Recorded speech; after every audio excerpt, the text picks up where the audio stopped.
シニアによるシニアのためのシニアチャンネル始まります。仕掛け人カイル from 静岡です。今日は前田義弘さんの9回目の月命日。本日ご登場いただくのはクリストファー・キーナーさん。前田さんと親交の深かった方です。キーナーさん、こんにちは。こんにちは。よろしくお願いします。よろしくお願いします。それじゃあ、インタビューを始めさせていただきます。まず最初の質問なんですけども、自己紹介をしていただきたいと思いますが、お名前とお仕事、さらに、現在お住まいの地域ですね。それと、出身地、これをお願いします。ありがとうございます。クリストファー・キーナと申します。私が英語でやります。日本語とどっち？はい。My name is Christopher Keener, and I am from the United States. I arrived in Japan in 1985 the first time, 1985. At the age of 22, and I have pretty much been here since then. And I live in Nagano Prefecture. My work is IT related management consulting. So between American and Japanese companies that either use IT on projects or maybe even have their own IT services or products that they're trying to sell or service. Where do you live right now? So it's Nagano Prefecture. Town is Sakakimachi. It's a little town. 前田さんとの出会いについてなんですけれども、いつ、どこで、どのような形でお会いになったんでしょう？ I met Mr. Maeda in November of 2001. And I had a favorite sukiyaki restaurant in Roppongi named Yoshino. My wife was there with me. I didn't realize that at the time because I visited that restaurant quite frequently.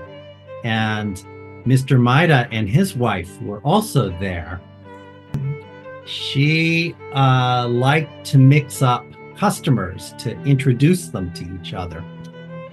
So I think it was not this book, but I think Mr. Maeda might have had a show of his pottery shards. And this is from 2005, so this is a later one. And then ended up introducing us. And I don't remember what we talked about that night. I don't actually remember. I remember it just always being full of conversation and joviality and good humor, just a wonderful flow of conversation. ありがとうございます。それでは3番目の質問ですが、どんなお付き合いをしてきたか、どんなお話、どんなことをよくしてきたのかを教えていただけると思います。I grew up not in the mountains where I live right now. I grew up on the seashore in coastal Connecticut. And one of the things that my family likes to do is to walk along one particular beach. And in that case, it's not pottery shards so much as it's stones and maybe beach glass that wash up along there that we collect. When I told the story of meeting Mr. Maeda the first time in 2001 to my mother, she immediately sort of identified with, and I think she ultimately ended up sending some pottery shards from Stonington to Mr. Maeda, and this became this these are pottery shards, not from Stonington, but these are from Mr. Maeda's finds in Murahanto. But so I became this conduit to bring pottery shards back and forth between Connecticut and Japan when I made trips back to the US. And when my mother came in 2002, I introduced her to Mr. Maeda, and that exchange kept on going. I believe this little booklet is from 2005 from a show that he did in the offices of his in his office in Roppongi. And I don't know if you can see this, but this is the story about my mother and pottery shards from Connecticut. And then these are the pottery shards from Connecticut that she had in with a map of the location of Stonington and things there. So then in 2005, I believe, yes, he had his 70th birthday party, and my mother also came for that. So I would say that I was going into Tokyo maybe once a month or so at that point, and I probably got together with him once or twice a year, if not a little bit more during some of those early years. ありがとうございます。特によく行った場所とか、よく知ったことをお話ししたこと、覚えておられることで何か追加ございましたら。Well, I just remember Mr. Maeda as being a very warm-hearted person who genuinely interested in other people and learning new things about different experiences and different views about the world, and that he just fostered a very wonderful environment in which to exchange ideas and experiences and to collaborate on new projects. So I don't remember particular content. I did learn a little bit about the work that he was doing in his company. And as I understood it, he did a lot of, for example, company brochures, and that one of the other things that he sort of specialized in was helping people to write autobiographies. And so I guess I was exposed to that fairly early on, what his interests there were. And even I think I maybe worked with him to a small extent, consulting on a couple projects, like sometimes I think it was Renown was one of the companies that he was helping to write corporate history for. They wanted an English version of that. And so I found a friend in Hollywood who did some of these kind of very splashy, had a kind of knack for language with a lot of panache. And so I think we worked on several things together. And I also remember,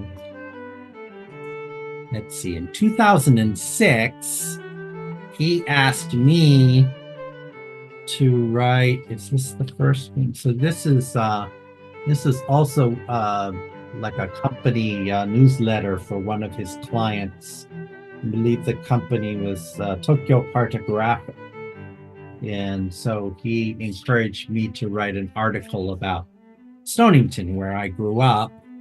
And actually, I think this first article was about Stonington and Sakaki, where I now live, and some of the parallels and differences, and thinking about Japan small town versus American small town. And he was also very interested in maps at that point. So this is a map of Stonington that used to be, or I think it's still in the hall of the house where I grew up. So this map is from 1949 or so. And then this is an older map of Sakaki. Oops. Showing it in Meiji 43. So he encouraged me to write a couple kind of, I believe, as some of you might think, jibunshi kind of content. Then I remember in 2013, he was getting much more into the mapping thing. This is a map you might be familiar with him that was his memory of Yurakucho in the 50s.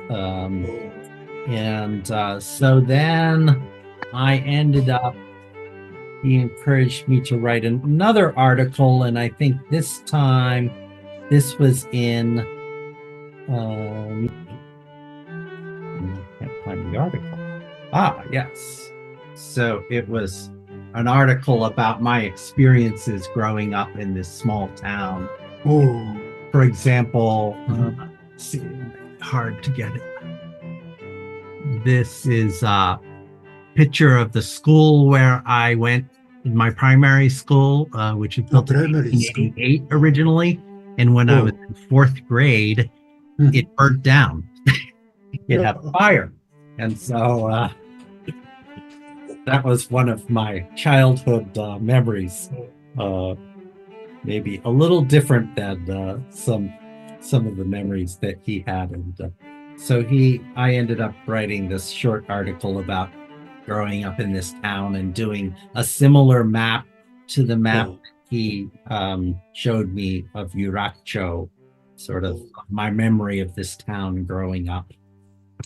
And I had a newspaper route, for example, and so remembering some of the places that, like the newsstand where we went to collect newspapers, and sitting and waiting for the truck to arrive with the newspapers so we could deliver them. Keener さんにとって前田さんってどんな存在だったかっていうのか、どんな人と捉えておられるのか。Well, I think I touched on this a little bit earlier, but I think to me, Maeda-san had a huge heart, very warm heart, and was very generous with his time, his attention. I remember so many meals I was treated to by Mr. Maeda, and many sort of late nights talking about things that I still can't remember what we talked about, but we had a lot to say to each other. And just the kind of friendship that he gave me and that I saw and witnessed that he gave to so many other people.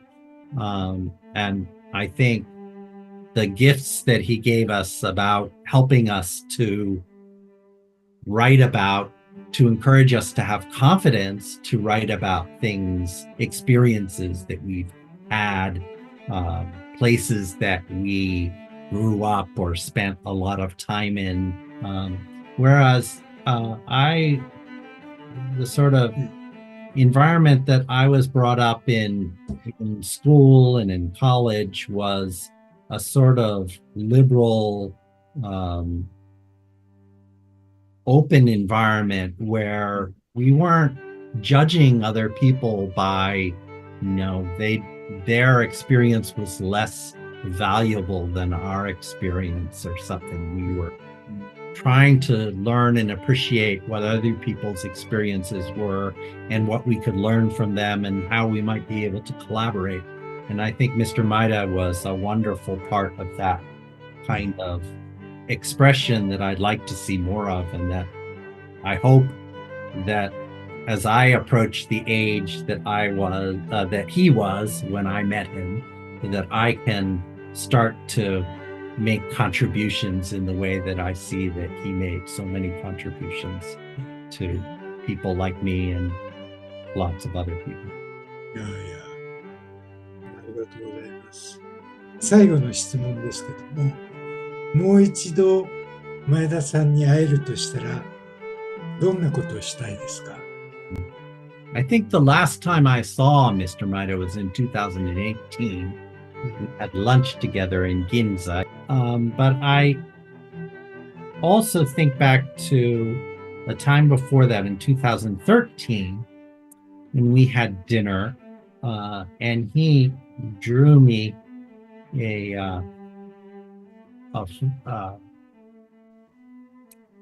rock garden, a design for a rock garden that was inspired by the Sakaki is along a river called Chikuma River, which Chikuma means literally the river of 1,000 bends. And this area has this history of being inundated by floods periodically. Most recently, I think it was 3 or 4 years ago, we had a large typhoon that famously inundated the rivers where the Shinkansen yards are, and many of the trains were inundated and destroyed during the flooding from that event.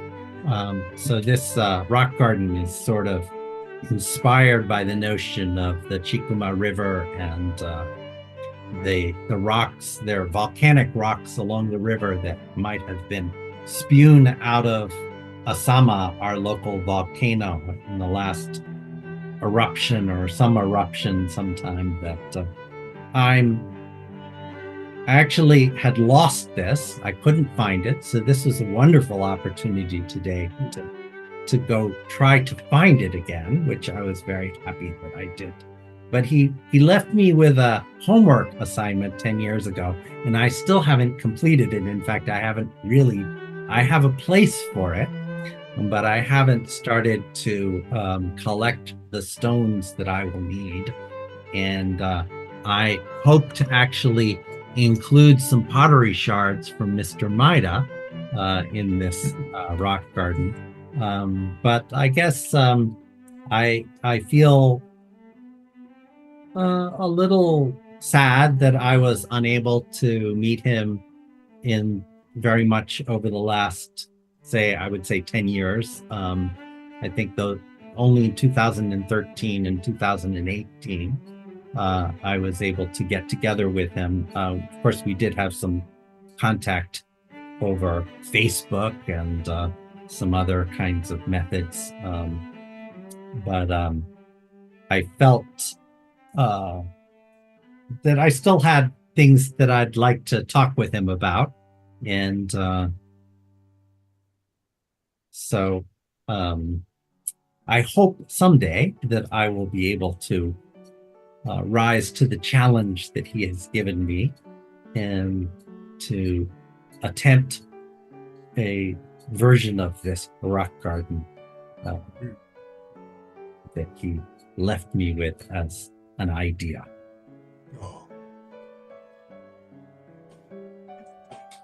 ありがとうございます。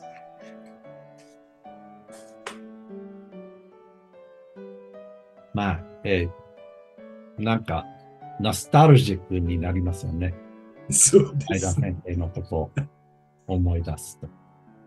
まあ、いろいろいいことを教えていただいたんですから、よく思います。まあ、ぜひ、このプロジェクトはすごく意味があると思いますから、ぜひ続けてください。ありがとうございます。はい。またよろしくお願いします。ありがとうございます。ありがとうございました。よろしくお願いします。どうぞごめんください。